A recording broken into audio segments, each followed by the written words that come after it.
To my future kids, this is what you don't do when you are packing for college if you choose to go that route. My college roommate thinks that I am a psychopath. I brought half the amount of things that she brought to college this past fall, but I still had enough room to bring my longboard, my soccer ball, my cleats, even my camera equipment. So how does this all add up? Well, it's called accepting to the challenge of packing minimal. I didn't bring 30 t-shirts like she did or 7 sweaters. Actually, I think she said 14. She has like 6 sweaters too. I have more now.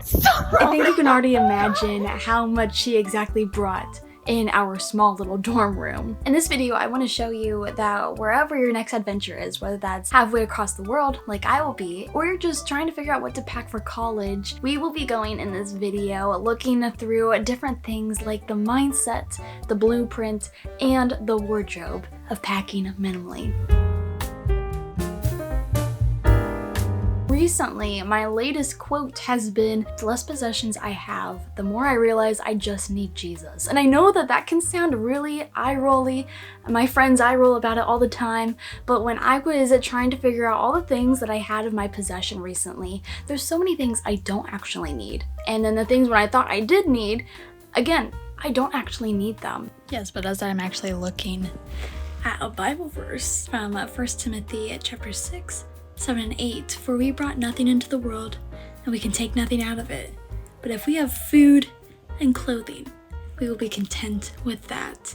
That's the kind of mentality I've been having without realizing with this verse, how I'm gonna be packing for when I study abroad. Or even a hairdryer. Now I do have my hairdryer, but since I'm gonna be going to the Czech Republic really soon, I can't just bring my whole diffuser for my curly girl routine. And my hair actually right now is not diffused, so I know I can still do it without one. But just like having a human decisions, you need to have logic hand in hand with emotion. I can't just have 2 pairs of pants, 2 shirts, and call it a day.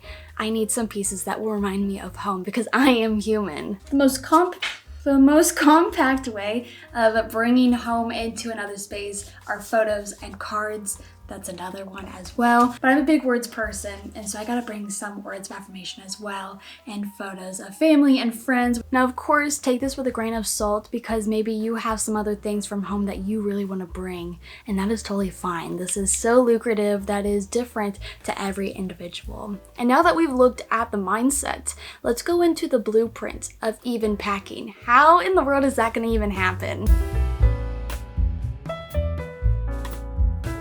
I am going to make it a mission to bring just 1 medium-sized suitcase and my backpack. Now, my dad just showed me that he has a travel backpack, which is gonna save me at least $175 because I was going to get a travel backpack since I know I'm gonna do more of this in the future. I don't think I'm too nervous. I am so determined. I know I can do this. It's 3 months, but that's also 3 months of being away from home. And I'm gonna touch on this next point really shortly, but this is gonna be a lifesaver, packing cubes. They are going to be the actual jigsaw puzzle pieces that will make life just so much more simpler. That's what I've seen at least. So we're gonna test that out right now. Confused, there's a lot of stuff here. Oh my word, there's like, what is all of this stuff? Oh, like little drawstrings. Okay.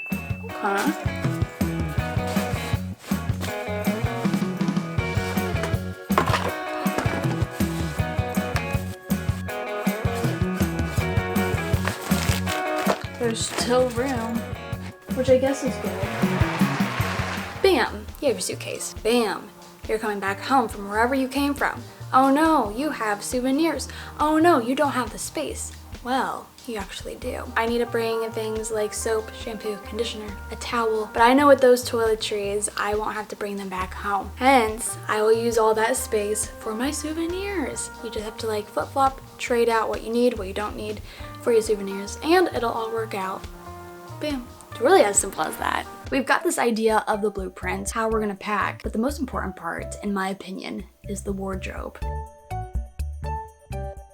Wardrobe can be so important to a lot of people. It is some people's passions and personalities, discovering who you are, what you like. That can be in so many different ways. Starting off with shoes. I have a lot of shoes and I'm only gonna bring 3 of them. First off are my combat boots. And the reason why I'm wearing these, by the way, they're not gonna even get packed. I'm gonna wear them to the airport and coming back because they are so heavy and very bulky. But I'm bringing them because it's gonna help if it's snowy or if it's rainy. The second pair that I'm bringing are my everyday European travel shoe. I bought over the summer these Reebok shoes. I can dress them up, dress them down for school, transport, you name it, it's probably gonna work. I'm going to be bringing my futsal indoor shoes because soccer is one of their favorite sports over there. And I love soccer. I love watching it and I love playing it when I can. If I can find an indoor soccer facility or a community to just play with, it'll get me in the community and I'll have fun and I'll work out. Pants is gonna be really short. I'm only bringing my whitewashed jeans. They were literally $5 at Old Navy and I thrifted a pair of brown pants when I was in high school and I still love them as well. One of the things I actually wanted for Christmas was a white shirt and a black shirt. And they're from Uniqlo. I haven't worn them yet, but when I feel them, it makes me so excited for when I'm gonna wear them over there. I should probably take the tags off and wear them just a little bit. I will. It's all good.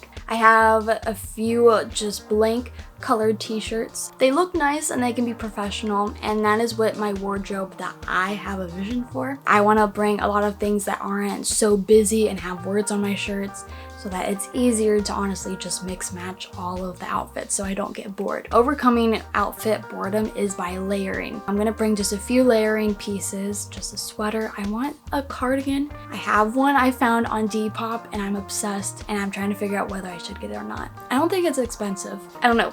We'll see though. Maybe I'll just get one when I'm at the Czech Republic. See, that'd be cool. That'd be really cool. We need to also think about the miscellaneous with our wardrobe. For me, I love earrings and I have a lot of them. This is how I'm actually gonna store my jewelry. I'm serious and I'm making it a challenge. You have to make sure to put in consideration even socks and like undergarments. How much space do you need? How often are you going to do laundry? That's the big one. This is when we get back into packing cubes. The folding is very important for your packing cubes. I actually found this to be really fun. There was a pamphlet that taught me how to fold my clothes for the packing cubes, which I thought was really cool. And it felt more like origami instead of a chore, which I really appreciated. If you're able to pack your clothes in a certain way, they can save a ton of space, more than you might even realize. That was a lot of information. How do you feel? For me, I'm actually really excited because I know in my head this is gonna work out because I haven't even said anything about my backpack. And just knowing like my camera gear will go in there, probably toiletries, could be more souvenirs in the future, my curl cream. But if you have any questions, I would love to hear your comments. You can comment down below. And with that being said, happy packing.